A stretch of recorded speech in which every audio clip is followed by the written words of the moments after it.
ஒரு குழந்தை பிறந்திருக்கு, இல்ல ஒரு நல்ல விஷயம், ஒரு நல்ல காரியம், கெட்ட காரியம் எதுக்குமே நம்மளால வர முடியலையே அப்படின்னு வெளிநாட்டில் வாழ் இந்தியர்கள் நினைச்சு ஃபீல் பண்ண காலங்கள் உண்டு. ஆனா இப்போ டெக்னாலஜி வளர்ந்ததுல அவங்க எல்லா விஷயத்தையும் எல்லா இடத்துலையும் உடனே தெரிஞ்சுக்கிறதுக்கா வீடியோ கால் வசதிகள்லாம் உண்டு. குழந்தைய பிறந்தோடனே வீடியோ காலுக்கு எக்ஸ்போஸ் பண்ணிக்கிட்டு தான் நம்ம இருக்கோம். அந்த அளவுக்கு டெக்னாலஜி வளர்ந்துருக்கு. ஆனா நம்ம இன்னும் என்ன பண்றோம், எனக்கு வைஃபை ஸ்பீடு பத்தல, எனக்கு உடனே அவங்க கிட்ட பேச முடியல, எனக்கு இது பத்தல அது பத்தலன்னு இன்னும் நம்ம புலம்பிக்கிட்டு தான் இருக்கோம். இதுவே ஒரு வயசான ஒருத்தவங்க கிட்ட கேட்டு பாத்தீங்கன்னா, நாங்கெல்லாம் என் பிள்ளைகிட்ட இருந்தோ இல்ல என் புருஷன் கிட்ட இருந்தோ லெட்டர் வர்றதுக்கு நான் வாரக்கணக்குல மாசக்கணக்குல வெயிட் பண்ணுவேன், உங்களுக்கெல்லாம் உடனே பேசுறதுக்கு சான்ஸ் இருக்குல்ல அப்படின்னு சொல்லி அவங்க சொல்லுவாங்க.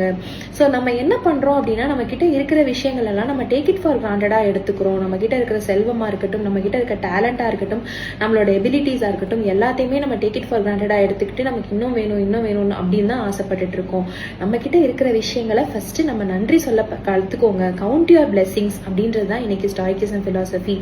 இதை பத்தி யோசிச்சு பாருங்க. Thank you. This is doctor Usha Nandini, psychiatrist from Thanjavur.